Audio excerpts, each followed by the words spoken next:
How to add note on Instagram post. Welcome and let's get right into this tutorial. To begin with, tap open your Instagram application in your mobile device. With the latest feature, now you can add notes in the post too. Yes, not just only your normal notes. In order to do so, it is pretty simple. Just find the post where you want to add a note on. Tap on the share icon at the bottom. At the bottom with all of these tools and share medium, the first one you will see is add note.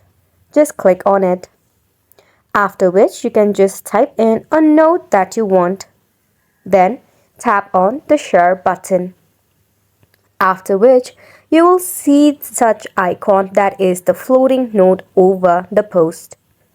If you want to edit or want to delete the note, it is pretty simple as well. All you need to do is just tap on this floating note, then select on leave a new note to update your note, or just tap on delete note.